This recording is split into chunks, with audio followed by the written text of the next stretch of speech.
Good evening students. जैसा कि William Wordsworth का सीरीज चल रहा है आपका, विलियम वर्ड्सवर्थ के इम्पोर्टेंट पोएम्स तो मैं आप लोगों को क्लास में ले रही हूँ।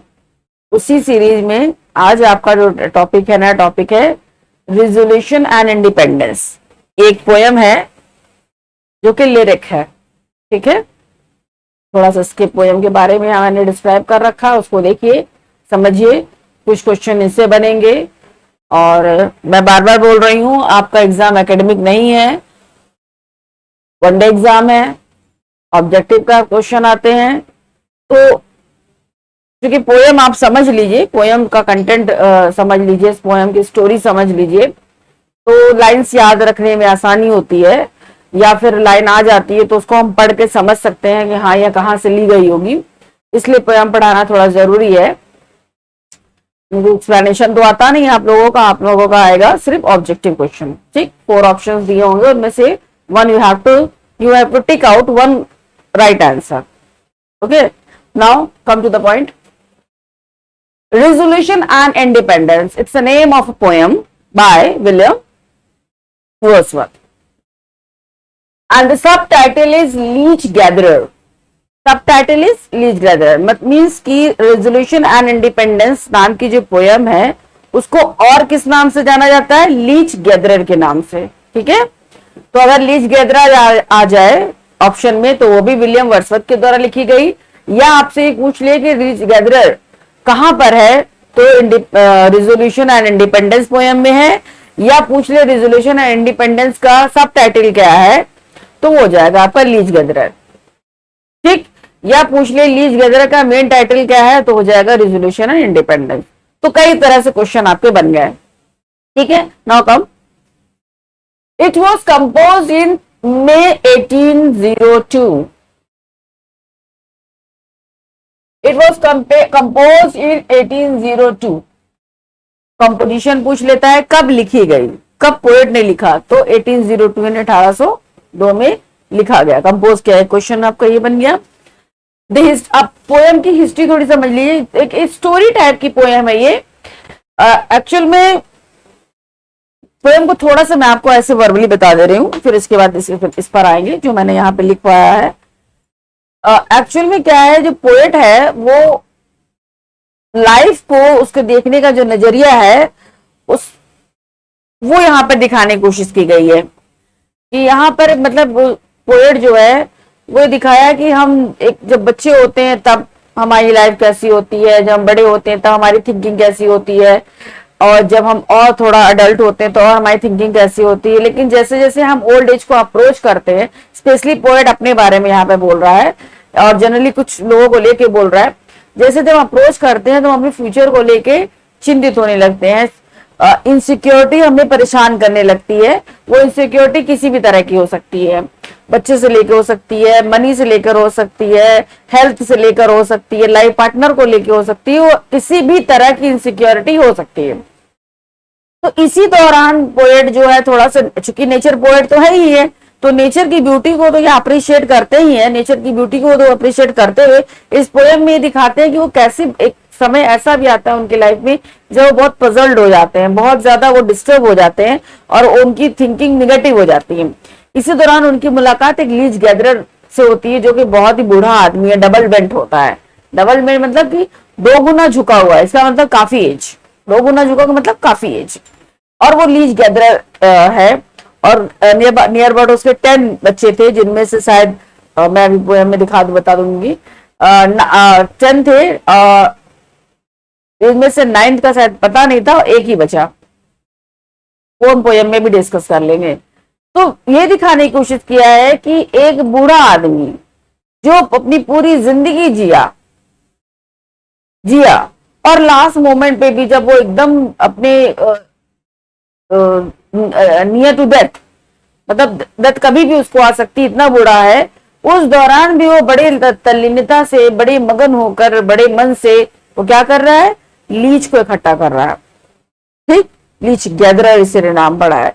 तो उससे पोएट को कहीं ना कहीं इंस्पिरेशन मिलती है कि ये बूढ़ा आदमी जो अपनी जीवन के एकदम आखिरी पड़ाव पर है, जब वो खुशी खुशी अपना काम कर रहा है और कोई शिकायत नहीं, उसको कोई टेंशन नहीं हो रही है, तो मैं तो अभी फिर भी बहुत अच्छी कंडीशन में हूँ, फिर मुझे क्या, मुझे भी तो इससे सीख लेनी चाहिए कि मैं भी ऐसी जिंदगी, इस पड़ाव तक पहुंचते पहुंचते इस तरह की जिंदगी जी सकूं। तो यहाँ पर इसीलिए इस पोयम का नाम सब टाइटल लीच गैदरर है, रिजोल्यूशन एंड इंडिपेंडेंस। ठीक है, रिजोल्यूशन एंड इंडिपेंडेंस। रिजोल्यूशन करना मतलब थिंग से सोचना समझना, रिजोल्यूट करना, एंड इंडिपेंडेंस और अपने आप को इंडिपेंडेंट महसूस करना, अपने आप को स्वतंत्र महसूस करना, अपने आप को फ्री महसूस करना। तो कुल मिला के पोएट यहाँ पर हमें लाइफ की ये फिलॉसफी बताने की कोशिश कर रहा है कि हमारी लाइफ जैसे हम शुरू करते हैं, जब हम चाइल्ड होते हैं, किड होते हैं, चाइल्ड होते हैं, और जब हमारा एंड होता है वो एक सार नहीं होती, एक जैसी नहीं होती, उसमें तमाम उतार चढ़ाव आते रहते हैं और लाइफ का ये पार्ट है। ठीक है, तो जितना हम खुश रहते हैं बचपन में, बच्चे तो हमें कोई चिंता नहीं होती, हमें अपने फ्यूचर के बारे में कुछ नहीं पता होता, तो उतनी ही निश्चिंत हमें उस समय भी होना चाहिए जब हम अपने उम्र के पड़ाव पर हों, उम्र के ढलान के पड़ाव पर हों। वहां भी चिंता करने की क्या जरूरत है, जो आया है उसे जाना है, यानी जिसने जन्म लिया है उसकी मृत्यु तो निश्चित है, तो मृत्यु के डर से भविष्य की चिंता करने की क्या आवश्यकता है। जो आपके सामने है, जो समय है, उसको आप जिए, जो गॉड ने आपको दिया है उसमें खुश रहिए। ज्यादा परेशान होंगे तो सिवाय परेशानी कुछ हाथ लगेगा नहीं। ठीक है, चलिए आगे देखिए। The history of the poem is somewhat curious. On October 3rd, 1800, Williams and Dorothy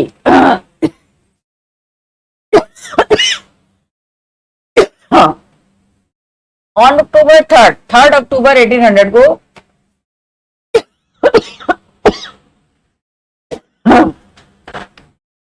Williams और डॉर्थी, विलियम्स और उसकी sister Dorothy met an old man, एक बूढ़े आदमी से मिलते हैं, इन द रोड में, सड़क किनारे। Who told them, जो उनको बताता है, that he was a leech gatherer, कि वो एक लीच गैदरर है, इसे अपनी जीविका चलाता है। Dorothy's description of him, डॉर्थी ने उसके बारे में जो डिस्क्राइब किया है, in his journal, अपने जर्नल में, gives us, जो हमें बताता है, gives us जो हमें बताता है, the ground work of the poem, the ground work of the poem, की ये पोयम का जो ग्राउंड है, जो बेस है, वो क्या है। अगर डॉर्थी का जर्नल पढ़ते हैं तो उसमें लीच गैदरर को अगर आप पढ़ेंगे तो आप समझ जाएंगे कि किस पर्पज से पोयम लिखी गई। He was almost double, he was almost double मतलब दो गुना उम्र, बुढ़ापे के काफी करीब, यानी डबल बेंट, डबल, हाँ वो, और an apron and night cap, ये दिखाया है उसका फीचर कि वो क्या पहन रखा है, एन एप्रन पहन रखा है, एक एप्रन लंबा से पहन रखा है और नाइट कैप लगा रखी है। Besides two coats, he had a, दो कोट के अलावा, ही हैड अ वाइफ, उसकी एक वाइफ थी, a good woman, and it's please God to bless us with 10 children, और 10 बच्चे थे उसके। All these were dead, but one of whom he had not heard for many years.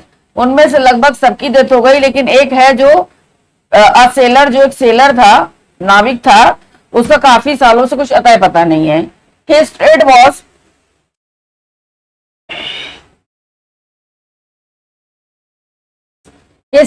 to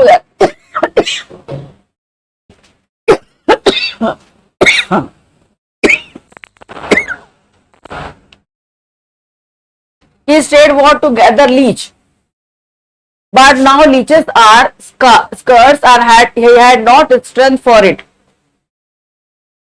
उसका काम ही था लीच इकट्ठा करना, अब लीच कम ही थे और उसके पास इतनी ताकत भी नहीं थी कि बहुत ऊपर से ले सके, इसलिए वो बिन रहा था। For it, he lived by begging, मांग के जी रहा था, and was making his way to Charles, there he should buy a few godly books to sell. कुछ किताब वगैरह की बेचता उस्तम। He had been hurt in driving a cart, और वो एक कार्ट से घायल हो गया। His body driven over, his skull fractured, और उसकी बॉडी तो ड्रिवन ओवर, उसके ऊपर चल के गया कार्ड, और उसका स्कल भी फ्रैक्चर हो गया, मतलब उसके सर में भी चोट आ गई। सोचिए, एक बूढ़ा आदमी जिसके 10 बच्चे थे, जिसमें 9 की डेथ हो चुकी, एक जो था उसका भी कुछ अता पता नहीं, और इतनी ताकत भी नहीं है कि वो लीच को तोड़ सके, वो बिन रहा है, खट्टा कर रहा है। एक कार्ड ने उसको टक्कर मारी जिससे जो चोट लगी, सर भी फट गया। और सोचिए, ना वाइफ है ना बच्चे हैं, बुढ़ापे में भी, इस उम्र में भी इतना सब कुछ रहने के बावजूद भी वो अपनी जीविकोपार्जन की कोशिश कर रहा है, चाहे भीख मांग के चाहे जैसे भी कर रहा है, लड़ रहा है अपने जीवन से। थीम क्या है पोएम की? The poem is a lyric. और एक चीज याद रखिएगा, पूछता है तो ये पोएम क्या है? लिरिक है, याद रखिएगा। Resolution and independence is a poem in a form of lyric about the evolution of observer through his evolving vision of an old man। ठीक है, the poem is a lyric about the evolution of the observer, मतलब एक जो देखता है, जो observe करता है, उस वो क्या इवेल्युएट करता है, क्या सोचता है। Through his evolving vision of N old man, उस ओल्ड मैन को ध्यान में रखकर क्या विजन करता है, क्या सोचता है, दैट्स इट। यही थीम है इस पोएम की। The old man's appearance evolves with the observer's understanding। The old man's appearance, old man का जो look है, जो appearance है, evolves with an observer's understanding। उसको एक observer जो उसको देख रहा है, वो किस तरीके से समझ रहा है, यही थीम है of him। First he appears half in animate and half animate। आधे में वो इनएनिमेट दिख रहा है और आधे में वो एनिमेट दिख रहा है, कुछ एनिमल सेंस में, ठीक है। Like an unaccountability situated boulder the life, like equality of which is compare to that of a sea beast barely distinguishable from the self on which its repose. ठीक,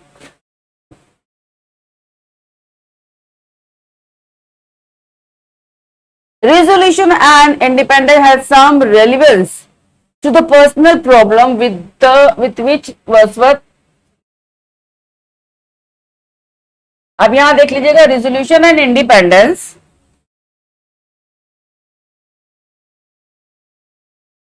resolution and independence has some relevance। resolution and independence कुछ ऐसी poem है जो मिलती, जिसका कुछ संबंध है, रेलिवेंसी है, to the personal problem, poet की पर्सनल प्रॉब्लम से, with which Wordsworth was confronted as an adult।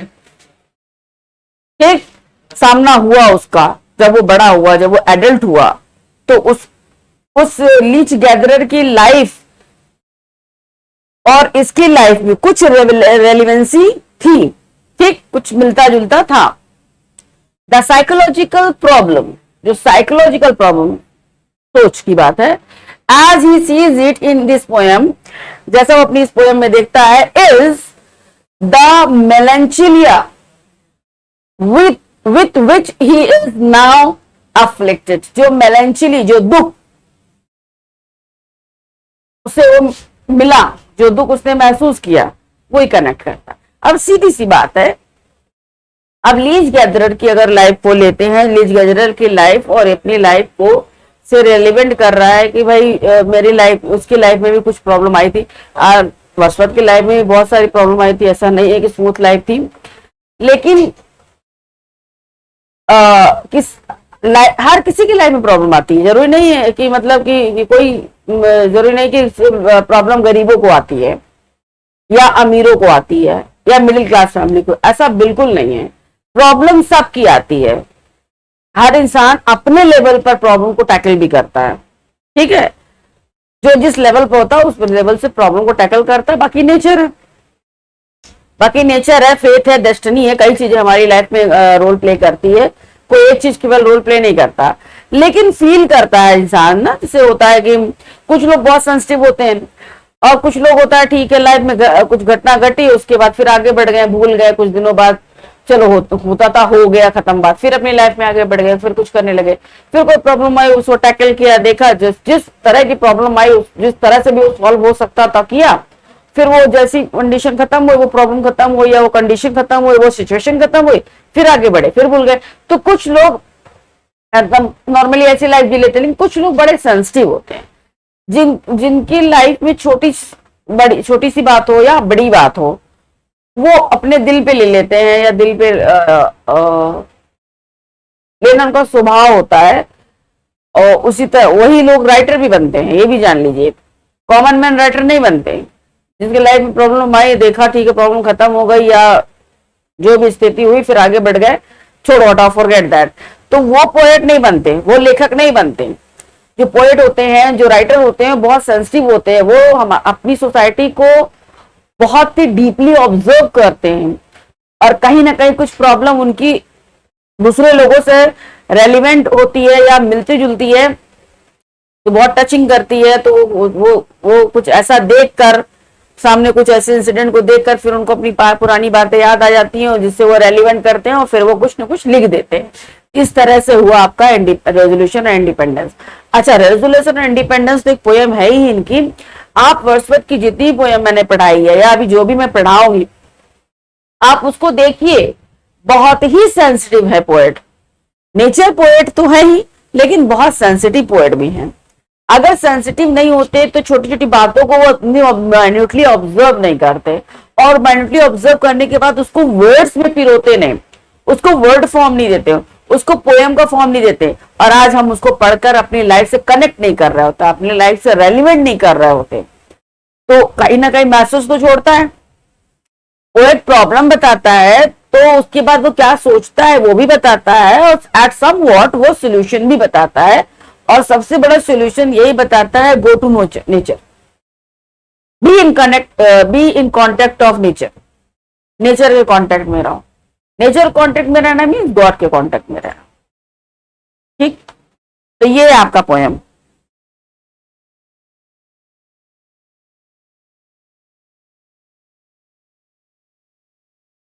आगे देखिए पोएम के बारे में।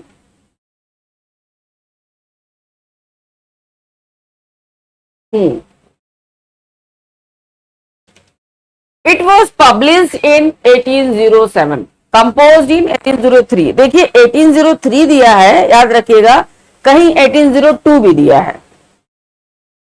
1803 दिया है, कहीं 1802 दिया है, तो टू को लेके चलिए, ठीक है।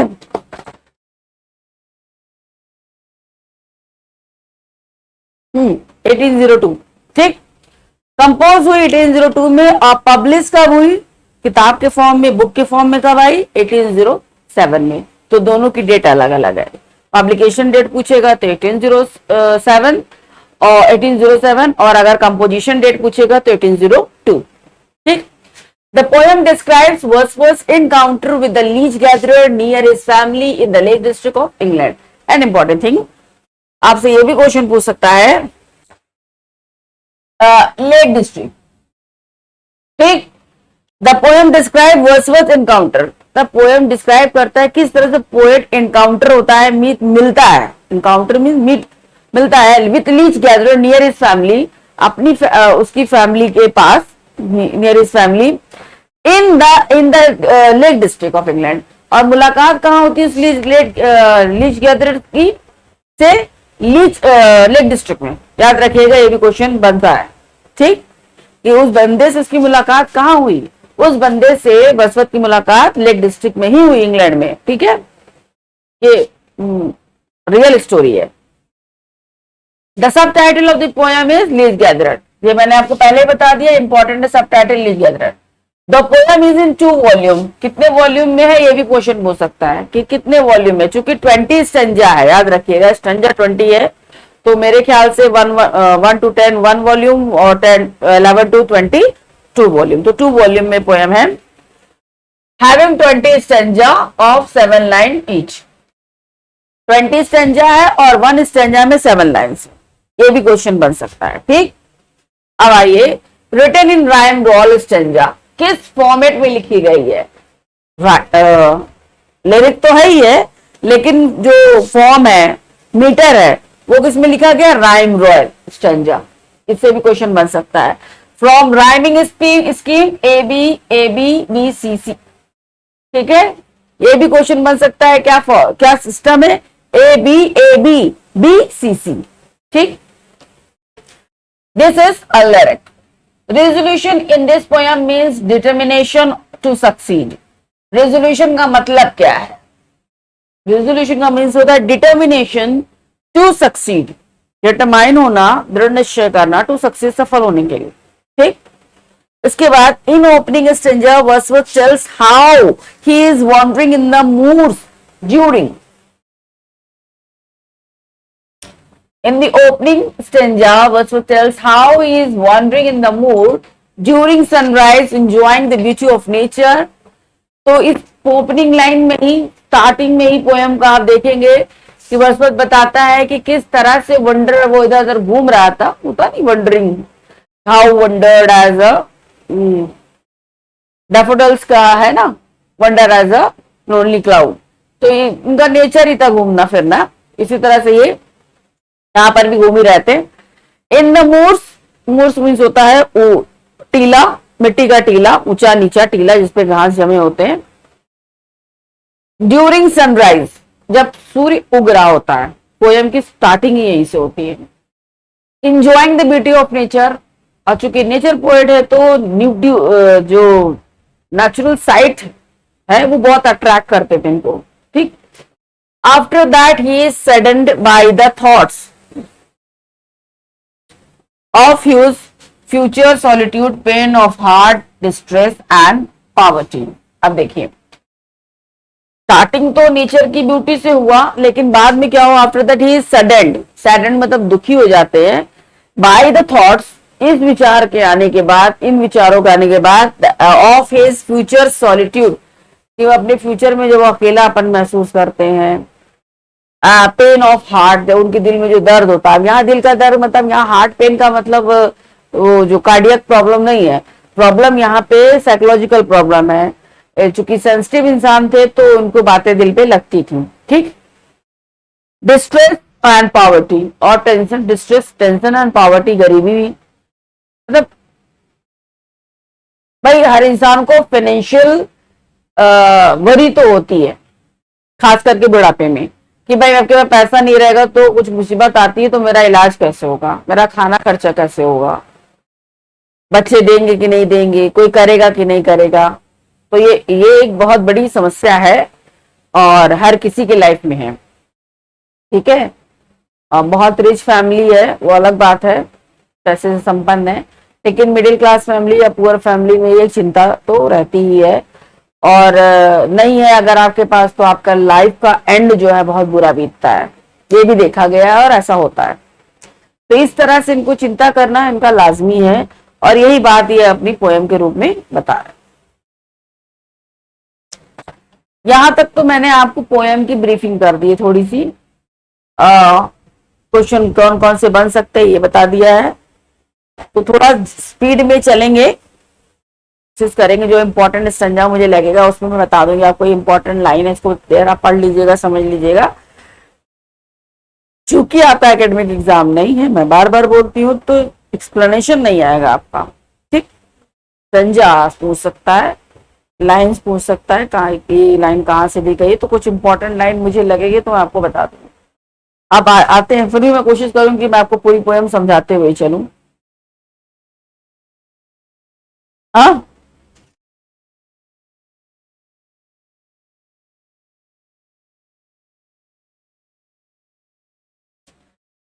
there was a roaring in the wind all night. There was a roaring in the wind all night. The rain came heavily and fell in floods. But now the sun is rising calm and bright. The birds are singing in the distant woods. Over his own sweet voice the stork dove broods. The jay makes answer as the magpie chatter, and all the air is filled with pleasant noise of waters।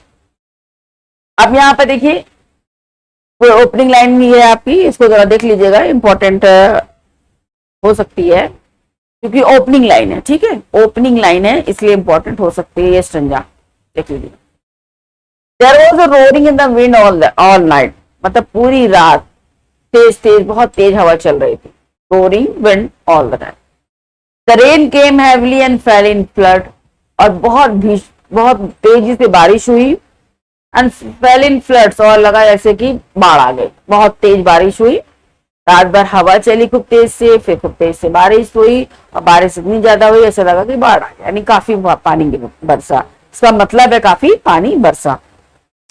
अच्छा, एक चीज और जान लीजिए, जिस समय poet ने poem लिखी थी 1802 में, तो 19th सेंचुरी की स्टार्टिंग थी, स्टार्टिंग ऑफ 19th सेंचुरी। उस समय के क्लाइमेट में और आज के क्लाइमेट में जमीन आसमान का अंतर है, तो आप कह भी सकते हैं कि फ्लड आया, इतनी भयानक बारिश हुई, क्योंकि इतना पोल्यूशन उस समय नहीं था, इतनी जनसंख्या उस समय नहीं थी, और नेचर बैलेंस था। नेचर उस समय तो बैलेंस था ही, उतना डिस्टरबेंस नहीं हुआ था। हाँ, इंडस्ट्रियल रेवोल्यूशन आ चुका था, फैक्ट्रीज एस्टैब्लिश हो चुकी थी, इंडस्ट्रीज लगाई जा रही थी, फ्रेंच रेवोल्यूशन हो चुका था, तो ये सारी चीजें तो थी, लेकिन नेचर आज की डेट में जितना डिस्टर्ब है, जितना हमारा एनवायरमेंट आज डिस्टर्ब है, जितना हमारा क्लाइमेट आज डिस्टर्ब है, उस समय इतना नहीं था। तो बारिश काफी ज्यादा मात्रा में हुई होगी और पानी खूब भरा होगा, ये तय। But now the sun is rising, अब नाउ द सन का मतलब क्या है, सुबह हो चुकी है, सूर्य उग रहा है, काम एंड ब्राइट, और सूर्य जो है काम एंड ब्राइट है, इसका मतलब ये है कि जो वेदर है बहुत कूल है, शांत हो गया है, ना ठंड हवा चल रही है ना बारिश हो रही है, और जो सूर्य उग रहा है, जो सनराइजिंग हो रही है, बहुत काम है, मतलब शांति है, ठीक। एंड ब्राइट, अब ऑब्वियसली बात है, जो सनराइजिंग होता है तो ब्राइटनेस होता है, इतना तेज, इतना हार्श नहीं होता है, उसकी लाइट इतनी आंखों को चुभती नहीं, बड़ी सूदिंग लगती है। अगर सनराइजिंग राइजिंग आप देखिए तो बहुत सूदिंग लगता है, बहुत प्लीजेंट लगता है, और सन भी खूब बड़ा सा दिखता है, क्लियर दिखता है, ठीक है। तो वैसा ही वो उन्होंने भी देखा और उनको बहुत अच्छा लगा। The birds are singing in the distant woods, और दूर जंगलों से चिड़ियों की चहचहाने की, आज समय चिड़िया भी बहुत चहचहाती रही होंगी, चिड़ियों की चहचहाने की आवाज भी खूब सुनाई देती है, आज तो हमें सुनाई भी नहीं देती। आज चिड़ियों की आवाज सुनना हो तो आप जंगल जाओ या फिर गांव जाओ, इतना ज्यादा पोल्यूशन हो चुका है कि शहर में आपको चिड़िया देखने को भी ढंग से नहीं मिल रही है। उस समय सोचिए कितना अच्छा रहा होगा। Over his own sweet voice the stock dog roots, अपनी ही आवाज में मदमस्त होकर स्टॉक डॉग गा रहा है, ट्विटर कर रहा है।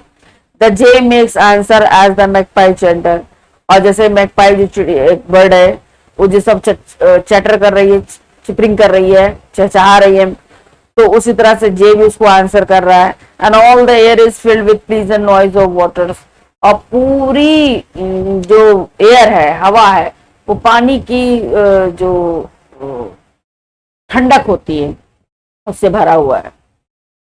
All things that, second stanza, all things that love the sun are out of doors.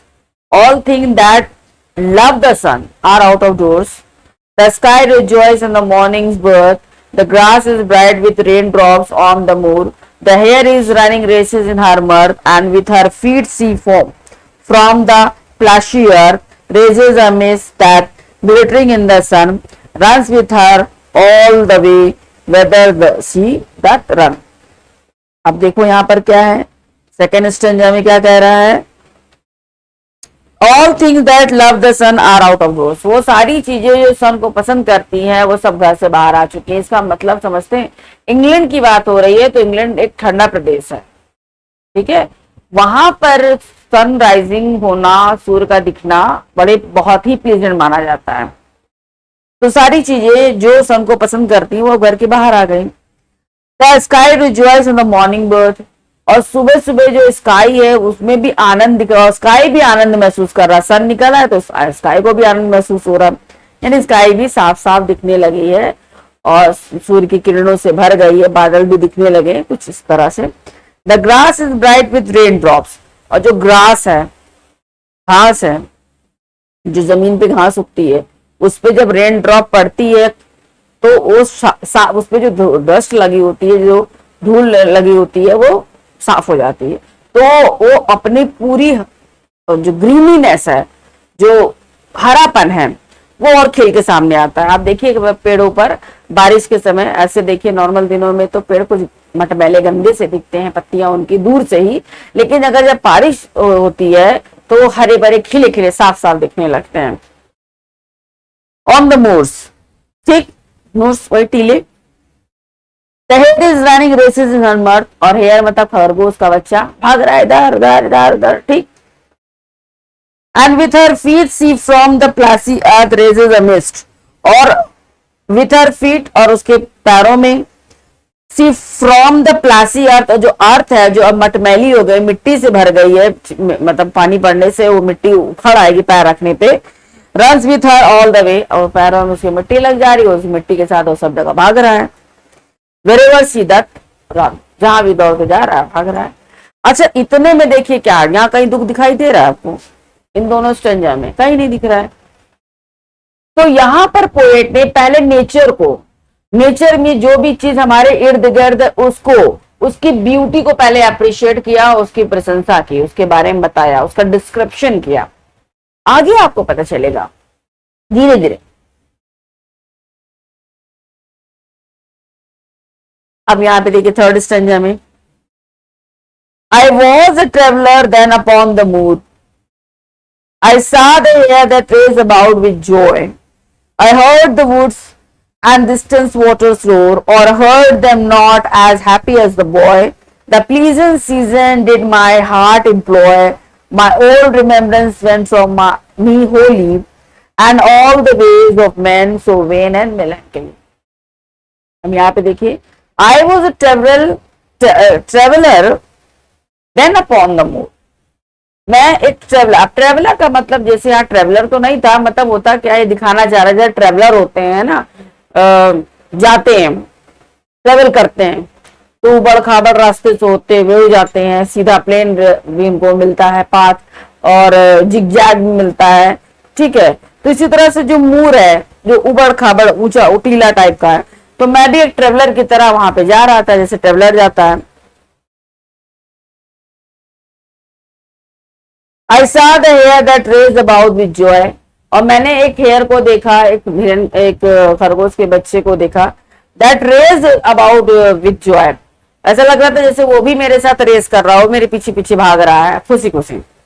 I heard the woods and distant water roar, और मैं सुन सकता था जंगल में बहने वाली नदी की आवाज को, और heard them not as happy as the boy and heard them not। अब यहाँ पे क्या है, मैं उतना खुश होकर नहीं देख पा रहा था जिसने एक छोटा सा बच्चा खुशी खुशी देखता, सुनता, एंजॉय करता। The pleasant season did my heart employ, हालांकि सीजन बहुत प्लीजेंट था, उसने मेरे दिल पर दस्तक दिया। My old remembrance went from me wholly, मेरी पुरानी जो यादें थी वो मेरे मन से तुरंत चली गई पूरी तरीके से। And all the ways of men so vain and melancholy, and all the ways of men, और इंसान की जितने भी तरीके हैं, जो भी चीजें हैं, वो वेन, दुख, कष्ट, तकलीफ, सब एक पल के लिए मैं भूल गया, मतलब सब चीजें उतनी मुझे प्लीजेंट लगी। तो यहाँ थर्ड स्टैंजा में पोएट यही बताना चाहता है कि किस तरह से उसके दिमाग से सारी निगेटिव चीजें वो टाइम बीइंग, उस समय उसके दिल दिमाग से पूरी तरह निकल गई, वो फ्री हो गया, नेचर में खो गया, नेचर की ब्यूटी को वो फील कर रहा था। थर्ड स्टैंजा तक आपका ये।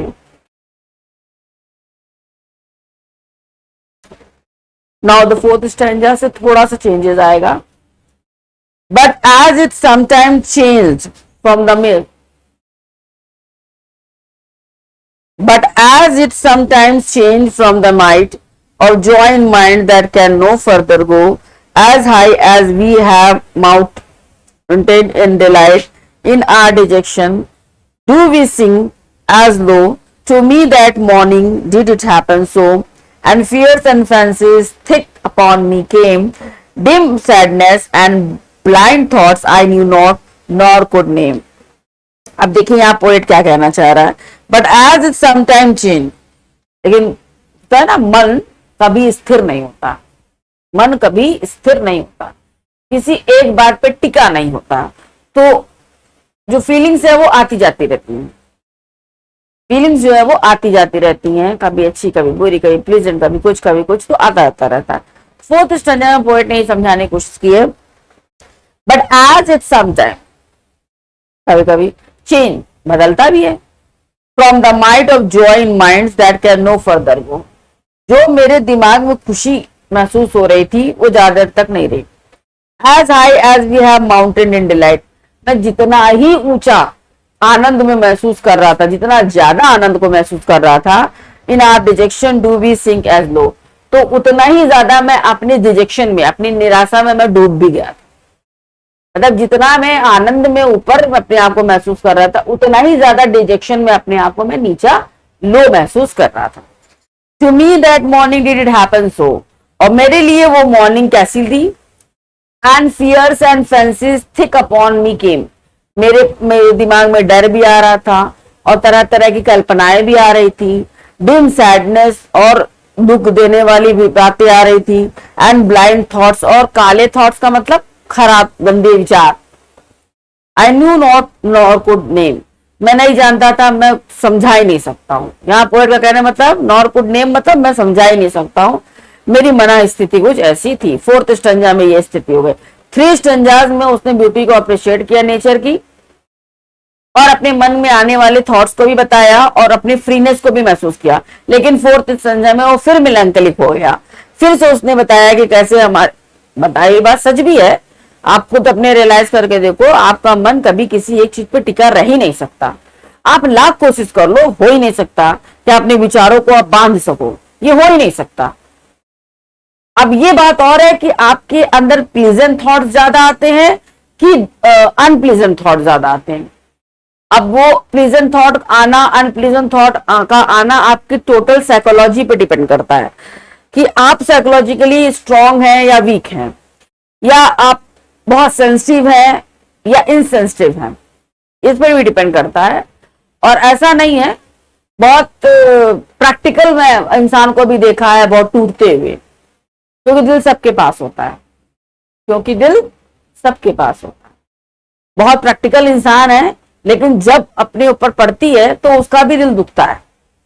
तो ये नहीं कहा जा सकता कि केवल पोएट ही ऐसा है या उस जैसा इंसान ही ऐसा है, ऐसा नहीं है। I heard the skylark, fifth stanza पे आइए। I heard the skylark warbling in the sky, and I bethought me of the playful hare. Even such a happy child of earth am I, even as these blissful creatures do I fear. Far from word I walk and from all care, but there may come another day to me, solitude, pain of heart, distress and poverty. Important is ये stanza important है।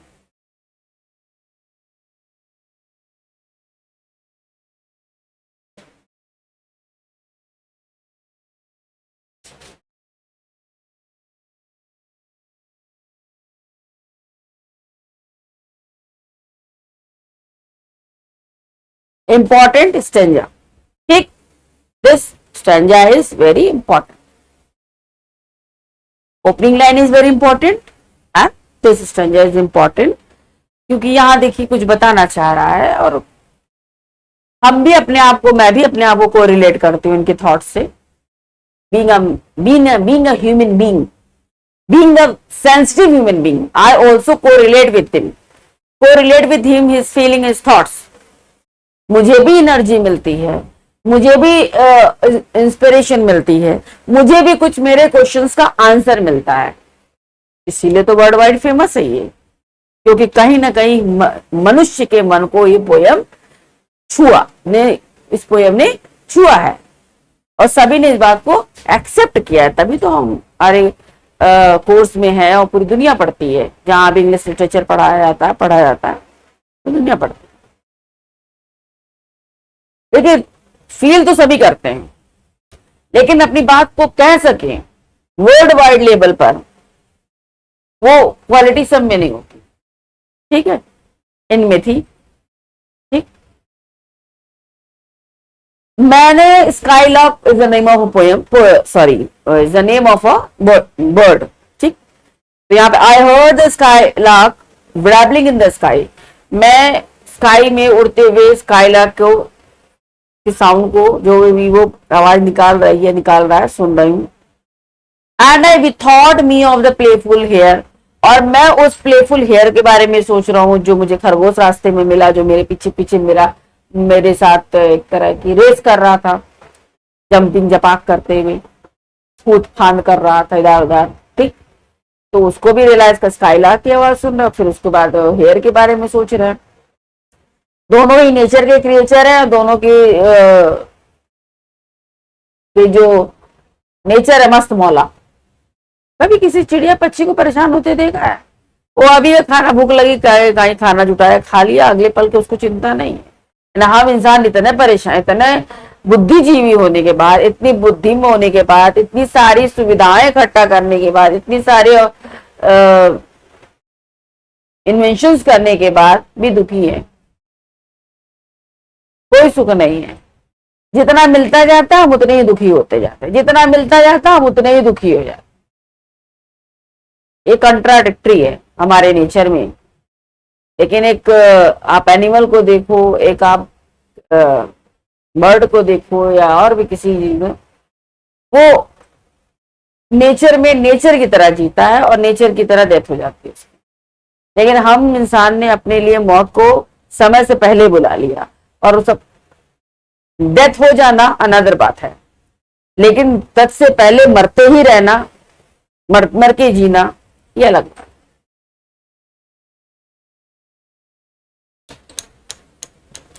Even such A happy child of earth आया, करा कि मैं इस अर्थ का happy child होने के बावजूद, भाई नेचर को अप्रिशिएट करना, नेचर को फील करना एक तरह की हैप्पीनेस ही है। Even as these blissful creature do I fare, और इन जो खूबसूरत क्रीचर से मैं मिल रहा हूं, मैं देख रहा हूं, far from the world I, इस दुनिया से दूर, I walk from all care, I walk from all care, मैं सारी चीजों से दूर। But there may come another day to me, लेकिन मेरे पास दूसरा दिन आएगा, नेक्स्ट टाइम आएगा जब दूसरा दिन, सॉलिट्यूड, अकेलापन, pain of heart, distress and poverty. यहाँ पर दो पोएट बता दिया कि मैं कितना एज अ चाइल्ड कितना फ्री था, कितना मस्त था, लेकिन जैसे समय बीतेगा तो ये सारी चीजें आ जाएंगी। My whole life I have lived in pleasant thought.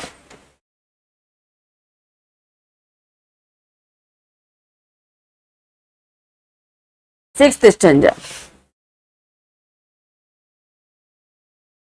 My whole life I have lived in pleasant thought, as if life's business were a summer mood, as if all needful things would come unsought to with genial faith, still rich in genial good. But how can he expect that others should build for him, sow for him, and at his call love him, who for himself will take no heed at all? अब देखिए यहाँ poet का एक complain है जो reality को touch करता है। My whole life I have lived in pleasant thought, मैंने अपना पूरा जीवन, जब तक ये पोएम नहीं लिखा था तब तक की बात है, I have lived in pleasant thought, मतलब हमेशा अच्छे विचारों में, अच्छे आनंद में रहा। As if life business were a summer mood, ऐसा लगे जैसे कि जो लाइफ का बिजनेस है समर मूड। समर मूड यहाँ इसलिए वहां कहा है क्योंकि वहां पर ठंडी का समय लंबा होता है और समर का पीरियड कम होता है। तो जो समर का पीरियड होता है वहां पर वो बहुत प्लीजेंट माना जाता है। तो उससे से इसने अपने थॉट्स को कंपेयर किया है।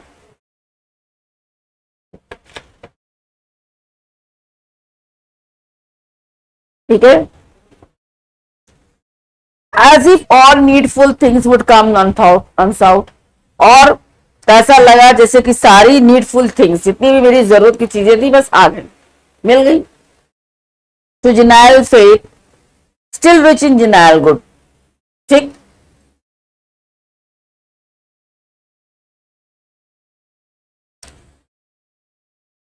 ठीक है। But how can he expect the other should, लेकिन अब कह रहा है ये कैसे एक्सपेक्ट कर सकता है कि दूसरे other should build for him, उसके लिए बनाए, सो फॉर हिम, उसके लिए उगाए, and at his call love him, और जब वो बुलाए उनको तो वो प्रेम करे उनसे। ठीक, who for himself will take no heat at all, who for himself, कौन है जो स्वयं के लिए, will take no heat at all, यहाँ कौन करेगा। तो यहाँ पर पोएट जो है रियलाइज करता है कि God would not allow other people to serve और help anybody who was altogether indifferent to his own welfare। मतलब कुल मिलाकर ये समझिए कि आपने एक प्लेजेंट लाइफ जी, आपका सब कुछ है, लेकिन ये बिल्कुल जरूरी नहीं है कि जब आप किसी को बुलाओगे या आप सोचोगे लोग आपके लिए काम करें। ठीक, कोई आपके लिए कुछ करे, कोई कुछ करे, कोई आपको प्यार दे, कोई कुछ करे, ये आप ऐसा नहीं हो सकता। ठीक, ऐसा नहीं हो सकता भाई। हर इंसान की अपनी लाइफ है, हर इंसान की अपनी अपनी फिलॉसफी है, तो ये आप चाहो तो ऐसा नहीं हो सकता। ये बात पोएट रियलाइज कर रहे हैं, भाई कहना चाह भी रहे हैं, संभव नहीं है। जैसे लीज गैदरर के बारे में भी आएगा डिस्क्रिप्शन, मैंने पहले ही बता दिया, इस पोएम का सबटाइटल लीज गैदरर है। तो उसके 10 बच्चे थे, 10 बच्चों को जब उसने जन्म दिया होगा, जब दुनिया में लाया होगा, वो और उसकी पत्नी ने तो यही तो सोचा होगा कि मेरे 10 बच्चे हैं, मेरे बुढ़ापे का सहारा बनेंगे।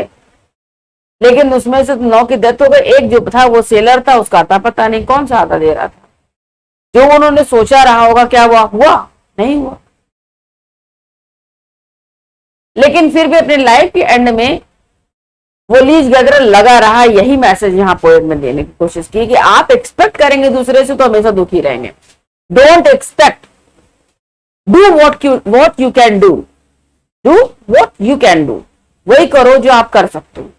ठीक, डोंट एक्सपेक्ट फ्रॉम अदर्स, दूसरों से आप एक्सपेक्ट मत करो कि कोई आपके लिए ये करे, कोई वो करेगा, कोई वो करेगा। No, whatever you can do, do for them, but don't expect anything from them.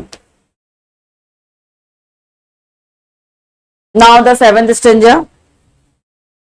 I thought of Chatterton.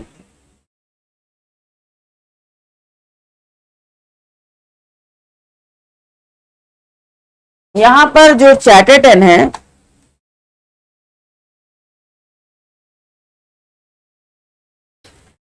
ये नेम है, द मार्वेलस बॉय, एक लड़के का नाम है। ठीक है, अभी देखिए इस पोएम में का जिक्र क्यों किया।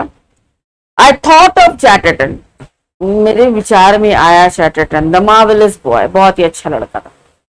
The sleepless soul, sleepless soul, sleepful नहीं, स्लीपलेस सोल, वो एक आत्मा बन चुकी है, यानी उसकी डेथ हो चुकी है। That perish in his pride, जो अपने ही गर्भ में है। Of him who walked in glory and in joy, उसके लिए कोई फर्क नहीं पड़ता कि कौन ग्लोरी में जाएगा, कौन जॉय करेगा। Following his plough along the mountain side, by our own spirits are we dived. We poet in our youth begins in gladness, but thereof come in the end despondency and madness. यहाँ पर poet बताता है कि poet actually, poet प्रजाति, poet जो वर्ग है, कवि एक वर्ग है, वो उनके ऊपर स्पेशली फोकस किया गया कि उनकी लाइफ में क्या होता है, वो कैसा सोचते हैं, क्या होता है। तो यहाँ पर आप देखिए, तो यहाँ पर it appeared, यहाँ इस पोएम के बारे में बता दे रही हूँ। The poet thoughts of the tragic faith of Chatterton, poet जो है एक चैटरटन नाम के व्यक्ति थे, उनके ट्रेजिक फेथ यानी उनका दुख भरा जो उनकी जीवन था या किस्मत थी, उसके बारे में यहाँ बता रहा है। and of bronze. And the sleepless soul that perished in his pride of him who walked in the glory and the joy following his plough along with the mountainside, or by our own spirit as we defined, we poets in our youth begin in gladness and therefore एक को और जिक्र किया इन्होंने फिलहाल इतना ही समझिए आप। तो the political spirit which is a kind of divine inspiration, मतलब पोएट्री लिखना एक डिवाइन इंस्पिरेशन है, ये तो सीधी सी बात है, हर कोई पोएट नहीं हो सकता। That's quality is given by the god to compose something on any topic, ठीक है। raises the poet to superhuman status, तो जो पोएट होता है उसे सुपर ह्यूमन बना देता है। This quality of composing a poem और कंपोजिंग अ पोएम और राइटिंग समथिंग, स्पेशली आप पोएट की बात हो रही तो कंपोजिशन को ही लेके चलते हैं, makes that common man a Superman, ठीक, वो आम आदमी खास हो जाता है। पोएट यही बताने की कोशिश कर रहा है यहाँ पर। बट एज इट्स ऑफन, लेकिन अक्सर happens, the source of political inspiration soon dries up, जो हमको जो चीजें इंस्पायर करती हैं कि मैं कंपोजिशन करूं, वो जल्दी सूख जाती का मतलब क्या होता है, खत्म हो जाती। इंस्पिरेशन है, मिल गई कहीं से, मिल गई तो मिल गई, आपके अंदर कैपेबिलिटी है, आपके अंदर वो क्वालिटी है, आप कंपोज कर देते हो, लिख देते हो। तो एक कंपोजिशन एक होता है कि सेल्फ इंटरेस्ट, सेल्फ मोटिवेटेड, तो ये लोग वैसे ही थे उस जमाने में। कोई पोएट बनने की या जैसे होता है एक्टिंग करने की आजकल क्लास चलती है, उस समय कोई एक्टिंग करने की क्लास व्लास नहीं चलती थी।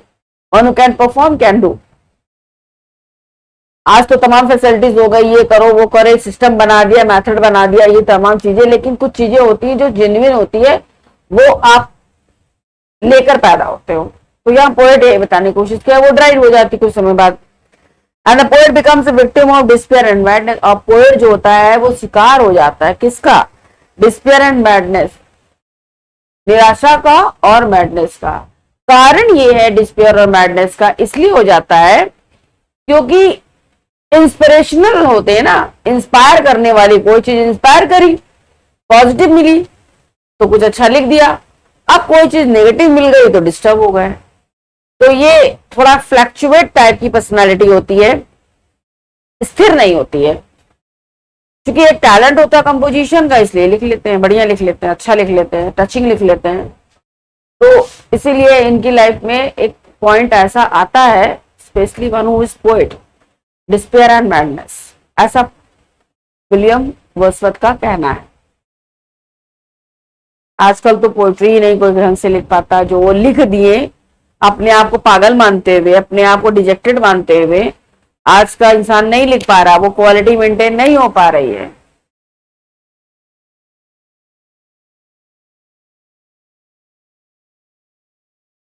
Now this stanza. Now whether it were by peculiar grace are leading from above,